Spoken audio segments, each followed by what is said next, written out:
Here we go. Okay, well, hello everybody. This is a recording of a conversation, a mini broadcast. Our topic today is on cults. My name is Paul Carley. I'm a board member of Dialogue Ireland, and I'm joined today by other board members to record a conversation which is not intended to be an exhaustive teaching on cultism, but it's to really spark a conversation. We decided that if we had a conversation that you could listen into, that perhaps it would give you the bones that you can put the meat on yourself. And what we really want to do is put into the hands of people the possibility of understanding perhaps a little bit more about how cults work and therefore avoid getting involved.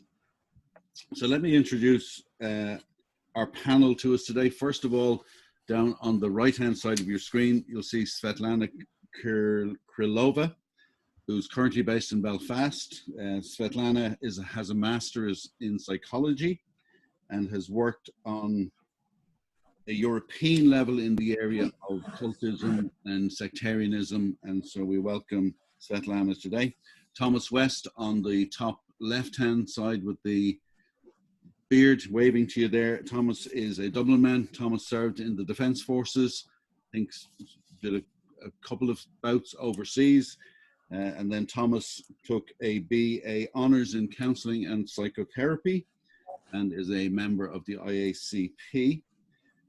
Tomas' particular interest is in addiction and anxiety disorders and trauma, which I presume is an interest from his military background, but also trauma appears in many different ways, and has a general interest in and a growing concern around the area of where religion and spirituality has a part to play in our mental well-being. And then finally, our last panelist is Mike Garde, the founder of Dialogue Ireland. Mike has a Bachelor of Divinity from Maynooth University here in Kildare, and an MA in theology from the Milltown Institute. And Mike is probably too shy to say this, Mike would be the leading Irish authority on cults and cultism. He's a regular contributor to the mainstream media, including RTE. He doesn't always get mentioned, but there's always a journalist looking for background information on some cult, and Mike is the go-to person for those things. And Mike has also appeared in most of our courts as an expert witness surrounding cultism and surrounding cases where people have been abused by cults. I am a pastor in a small local church. I'm a former accountant, and so I'm an accountant from the motor industry, and I came into ministry in my 40s, and so I have a Bachelor of Theology honours from the South African Theological Seminary. And so I'm here today as your host. I'm the least expert on psychotherapy and psychology, and so I'm here to answer the questions. So that's our panel today. We're going to look at 4 questions, and the last question covers really what does Dialogue Ireland do, and so we will cover that in the questions rather than tell you now. And so you may be wondering why this broadcast, why are there 4 people taking time out to record a conversation and to put it up on social media? And the idea stemmed from a conversation we had at a board meeting, because as people went into isolation, as people went into lockdown, we had noticed not a proliferation, but certainly an increase of online self-help groups, whether that is yoga groups, religious groups, church groups. And I am a church leader, and so I believe that all churches should be open to questioning. And so all the different groups that appear on social media, they are feeding on a very simple premise. And the simple premise is this: people have needs. And so we had this conversation and we said, how can we help people not to not join these groups, not get involved in these groups, because we're really, Dialogue Ireland are not anti anything. we're not an anti-group. We're not a lobby group. We're simply a group who are here to help people navigate some of these self-help groups. And you'll know them yourself online. Even in the COVID pandemic, people suggesting you drink this, take this, wear this, do this. And so people feed on people's needs. And so really the purpose of this broadcast with Tomas and Svetlana and Mike is to get some of their ideas about how to recognize a cult, what you should look for, what you should avoid, and then also we'll touch a little bit on what, if you are involved in a cult or a family member is involved in a cult, where Dialogue Ireland can help. So we're going to begin. We're going to pose the first question, and I'm going to go to Tomas first. So Tomas can get his thinking hat on, get ready, and then we'll go to Svetlana, and then we'll go to Mike, and then we'll go on to our next question. Now, I'm going to, if you hear me cough, I will be coughing into my elbow, but if we need to keep the time, so we need your precise answers. And so to make sure that all the panelists get to share, we will keep a little bit of a clock on what you're saying. I may come back with a second question.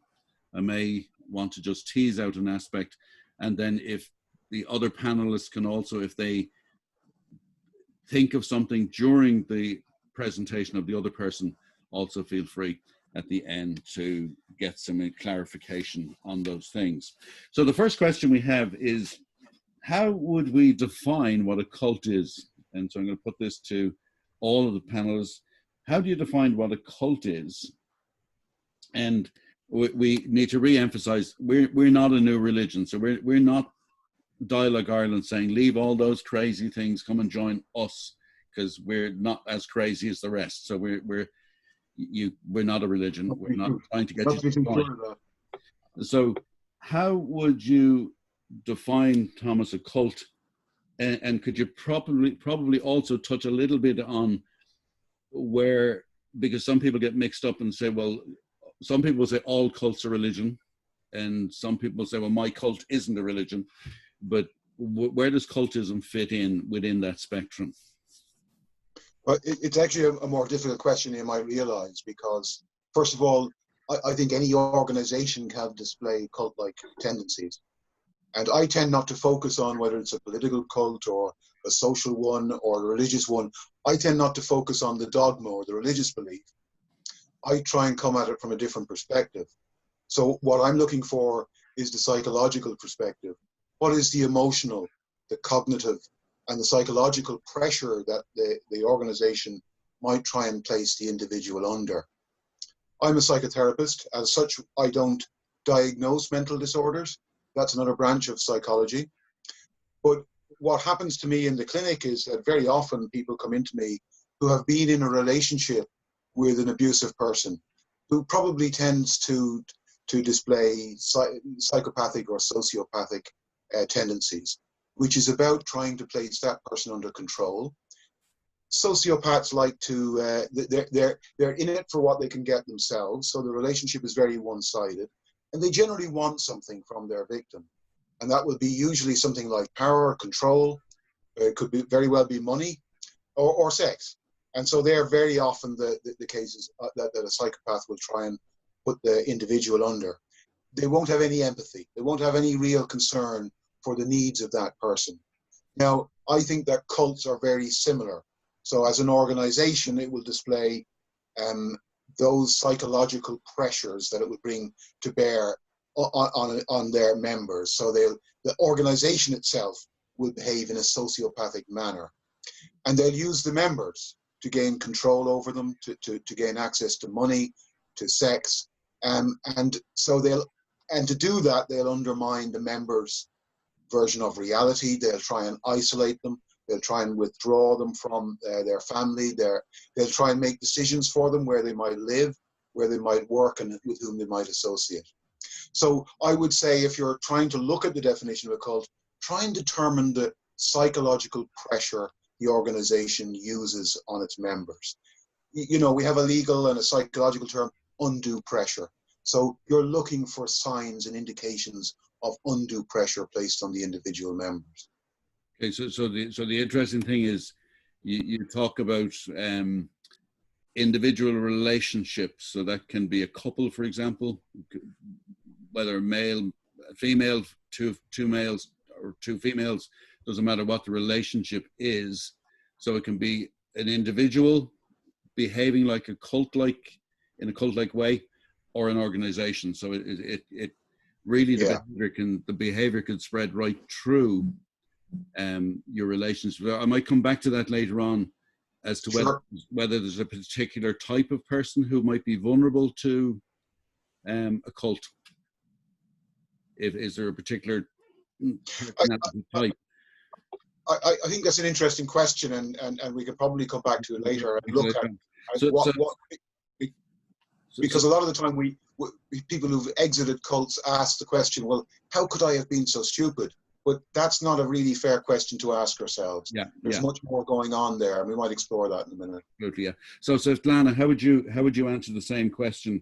What would your defining, if you put it all down into a, this is the really key things that I would actually go, if I see those things, that's a cult. I mean, it's the old adage, if it walks like a duck and it quacks like a duck, it's a duck. So what would be the key things that you would say that's definitely cult-like or cult behavior? Thank you, Paul. I agree with Thomas, and I look at this cult issues from a psychological perspective, and I like this metaphor with the radiation. Like we have radiation almost everywhere, but we have different levels of radiation. And the same thing with the cultic characteristics. Like we can find it in many different organization groups. And that's the question, not about putting labels on some weird groups or organizations, but just to see these characteristics and pay attention. It's like manipulation, control, and all these things that Thomas already mentioned. Now, go ahead, Jen. When we talk about the cults, we think more about specific characteristics. Not about the groups, because even in my work and other special works, people more recognize this when we talk about when we use the word cult, they know what we're talking about. But when we use a new religious movement or a spiritual abuse or something, they're not really understand what we're talking about. And that's why when we use so much the word cult and cultics, even if for some organizations or people it could sound abusive. So Mike, coming to you then, how would you answer that question and define a cult? Bearing in mind that what Svetlana and Tomas have said, it's probably more prevalent. I mean, if you say to the normal not the normal person's the wrong word, you say to the ordinary man on the street, to use a political term, what's a cult? They'll probably name off the three big ones. But it seems to be much more widespread in what Tomas and Svetlana have said. So how would you define a cult? Well, I would see it that, there are different dimensions. My training is in theology, but the more I've studied the subject, the more I realize that the issue of being a cult historically would have been that you diverged from the main consensus of what, for instance, in the Irish context, a cult was anything that was in disagreement with the Catholic Church, and the term they used was a sect.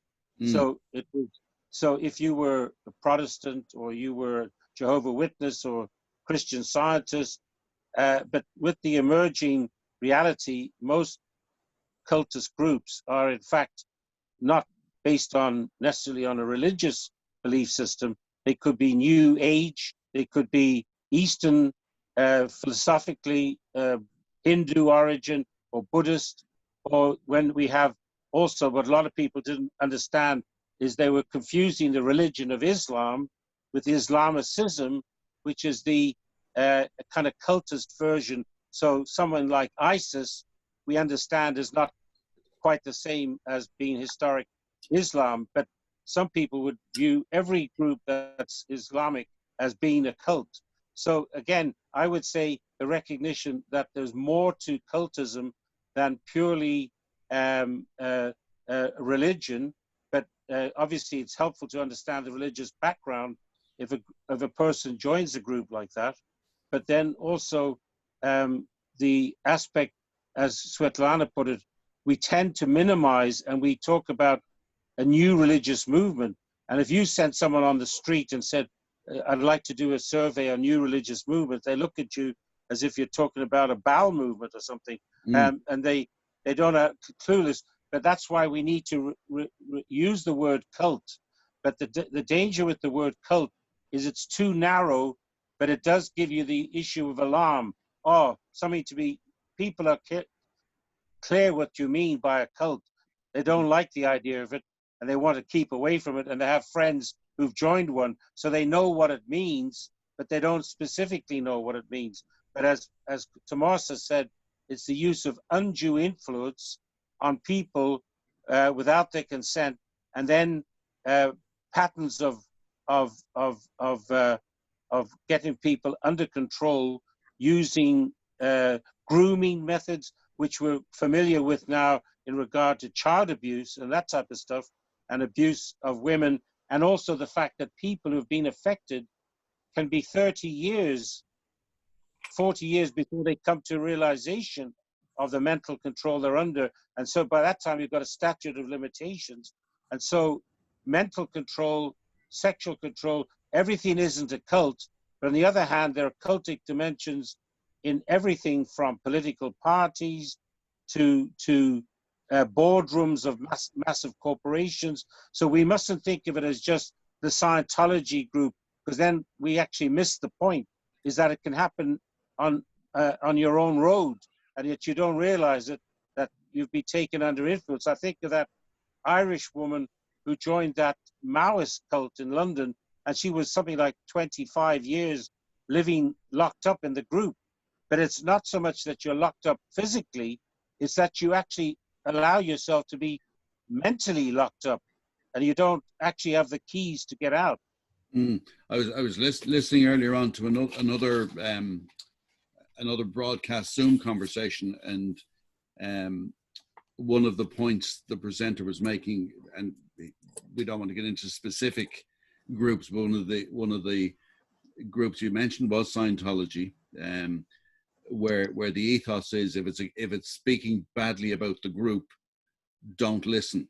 Okay, so almost the better the presentation against the position, the more don't listen to those people will corrupt you from the truth.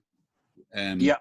So there is that element, and I mean we get that in in small, even Christian church groups, where one group will say, well, we hold the truth, so don't listen to the other people, they'll dilute the truth, which of course is back to your opening thing, where anybody who splinters off is a sect, and so anybody who, so there is that splintering away. So there's those specific things, like Thomas has mentioned, isolation. So moving on to our next question, then, if I'm somebody who, and Thomas has mentioned in my introduction to Thomas, we mentioned that he has a specific interest in spirituality, for example, and for no matter which theological position we come from, there's an agreement that there's some sort of a spirituality to the human existence. In fact, the HSE in their well-being book will actually mention the importance of spirituality. They obviously don't define what spirituality is, but I think there is everybody knows there's an aspect to us. So therefore, we're all looking for something. So on the basis that we're all looking for something, Thomas, what are the sort of things that somebody could do to research a group that they're approached to or attracted to. So if I see an ad on Facebook, for example, and it's, you know, the such and such, whatever name you give it, and it sounds like, yeah, that's really what I need. I need to have a deeper understanding of who I am.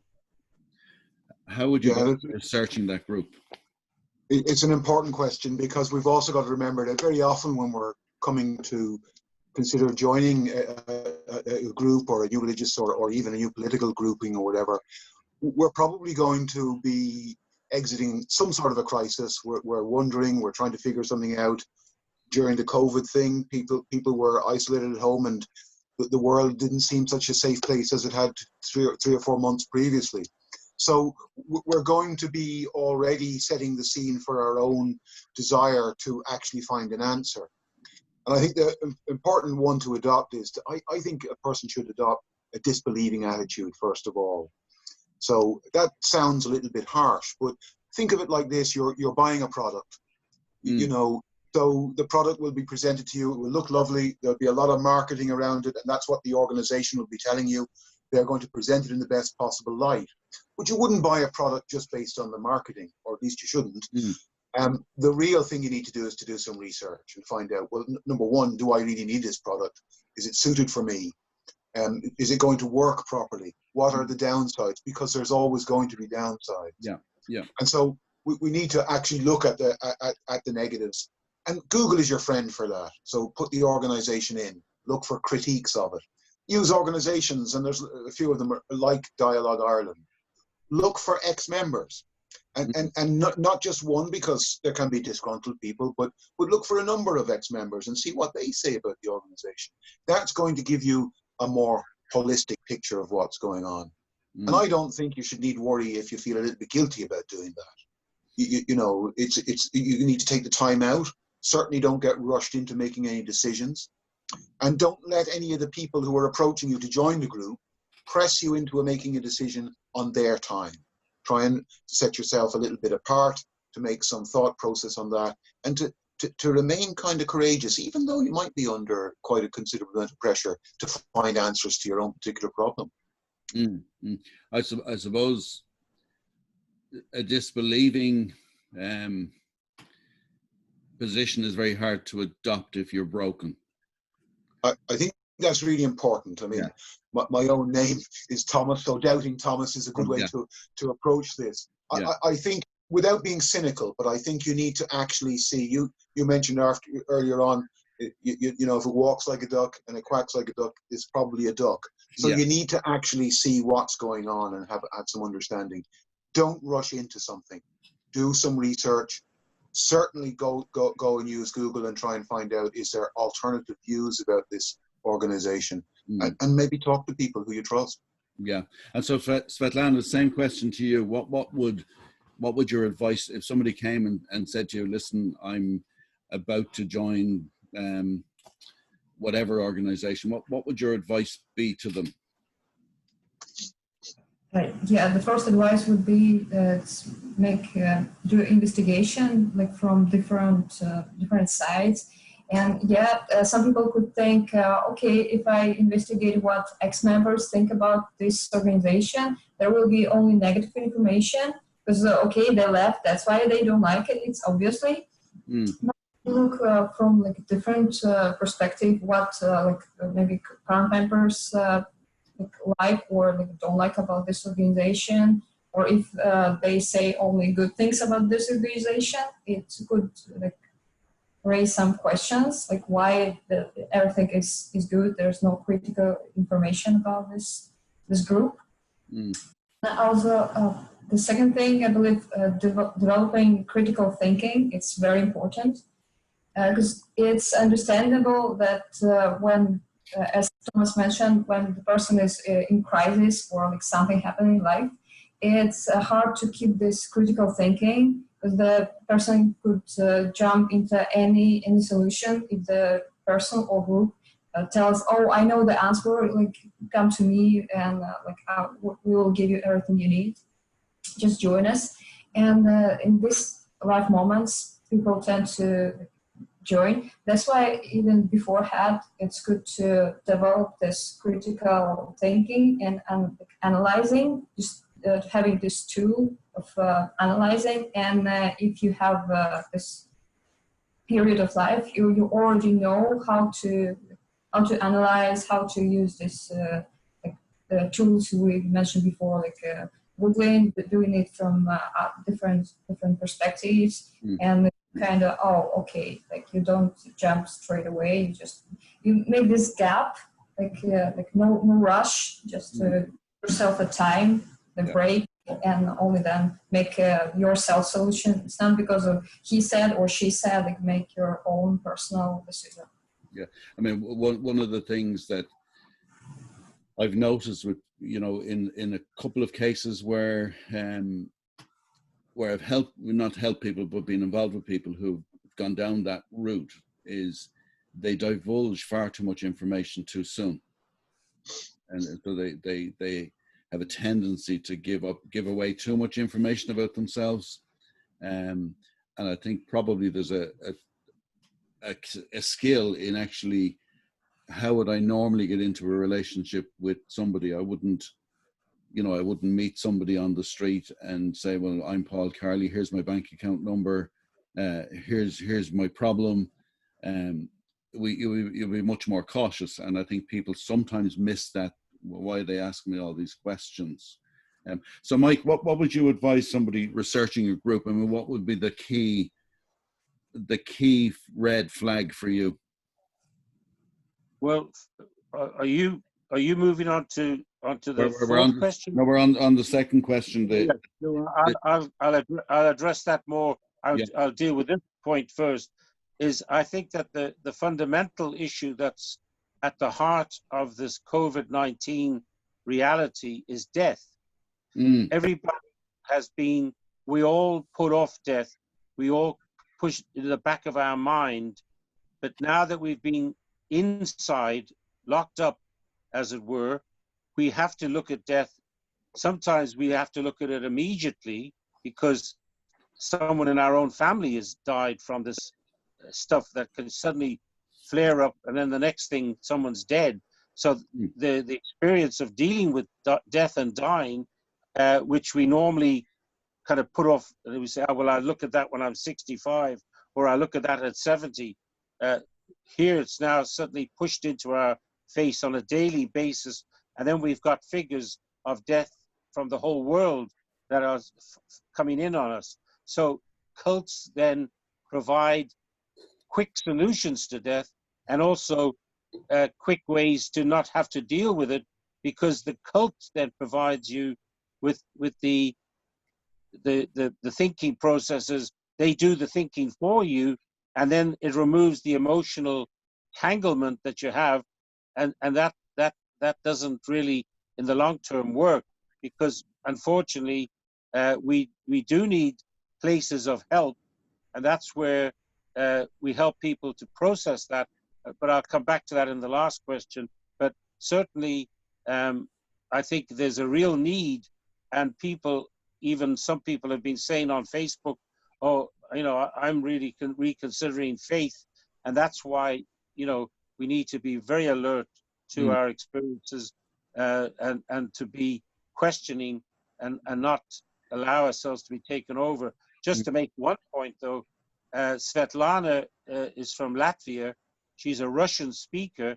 And one thing that Dialogue Ireland is trying to do is she's been helping us in working with people from Eastern Europe, mainly Russian speakers, but it does mean that they should also know that Dialogue Ireland, even though we might not speak Polish, that we do understand that the issues that they're dealing with, and Svetlana especially has that focus. So if anybody is from any of those Eastern European countries, especially, that to contact us, so we would love to put you in touch with her. Yeah, it's an interesting point you make there about death, because I've had two conversations with pastors over the years, and one of them was after the 9/11 in New York. there was that great catastrophe, and then people expected the churches to be filled, and they were, but people didn't stay. Okay, so they move back to faith, but then when the crisis finishes, they move away from faith. You know, it's a bit like my dad, who was in the army as well. He used to always say that there's no atheists in a foxhole. That when the shells start coming across, everybody prays. So there is that aspect of the crisis. Bishop Grib in Latvia said that when they were under communist oppression, they were made meet outside in the cold. It'd be -17, and you could have 3,000 or 4,000 people on Sunday evening. The communists leave, and they got a nice building, and you're lucky if you get 200 people out on Sunday evening. So there is that shift to faith and away from faith. The warning signs, I suppose, really is when you join something that doesn't have that ability for you to easily separate from them. That's probably, to me, what would be the most cult-like warning sign, is that people who leave are shunned. People who leave are suddenly go from being your friend to being your enemy. And that is, would that be a warning sign that you would see, or is that a normal thing? Who are you asking that to, Paul? Anybody. That was sort of anybody at all. So once that one. I think that's an important one. You mentioned that the organization will try and alter your perception of reality. It's called gaslighting. So they're going to try and get you to feel, you know, that theirs is the only version of reality that exists, and we're very susceptible to that. And not forgetting also all your friends. If you're in the organization for any of the time, all your friends, your family, you know, everything that you know is probably, that's really hard to give up. So there's quite a lot of pressure on a person to remain once they've made the decision to enter the organization. Okay, we're about 5 minutes out from the end of this recording, so I'm gonna go to Mike for the last 3 or 4 minutes. Mike, can you just give us a quick synopsis of what it is that Dialogue Ireland brings to the party? You know, how can you help somebody who is looking at an organization, has even become embroiled with it, and is thinking, well, I'm not really sure about these people, and what way? So where would Dialogue Ireland fit into that? Well, I would say that first of all, we have been around for, you know, the guts of 30 years, and we have been assisting people by, first of all, providing advice and information. So someone can phone up, and then they might disappear for 6 years, and come back again. Oh, do you remember that call? I don't actually, but certainly we're available. And then we developed a website and also a blog, and that's a fantastic resource for people, because often it's when they find information about the group that they're looking for, that they can then have feedback in their own head as to evaluating what they're in. And so that blog, and also in the context of an age where people don't read newspapers very much, it means that you're gathering a massive archive of material, because don't forget, most people are behind a paywall now. But I found that my relationship with the media is that at least we could preserve an article which is significant, like say on Scientology or the Jehovah's Witnesses, that has been lost into the general culture. But by us preserving it, we have material on Tony Quinn, for instance, that dates back to 1974, an archive of material, which that when people read that stuff, it helps them to gather in their head. So just not to cut across you, Mike. So when Tomas says do research on Google, and Svetlana mentioned it as well, you know, people will go, oh no, they're the disgruntled ones. Your archive is really just fact. It's not an opinion of Dialogue Ireland. Here's some facts, here's some stories. So you don't write an opinion on it, but you have an archive of really a fact. Would that be true? We have articles on, we have videos, we have you know, for instance, on specific groups, and we've also created a site on a particular group. Let's say, we won't mention a name, and immediately we get a threat of legal nature to take everything down. So we've had success in helping people from the United States, from South Africa, from, you know, from around the world, who get in touch with us because, oh, they finally found the information they're looking for. And we're about the only, it's some very good sites in the United States, but in Europe, we're about the only site that's actually providing this service that people can read. And it's in English, which is the main language for this issue. Yeah. So I'm going to, we've got about 2 minutes left. So I want to thank our panel. Thanks, Svetlana and Thomas and Mike. Pleasure. I want to make sure that I stop the recording, we don't lose it. So I just want to thank you, and we will put this up online, but there will be websites and so on to make sure that people can get to that information. So I'm going to stop the recording now, and we will look forward to continuing our conversation on another day.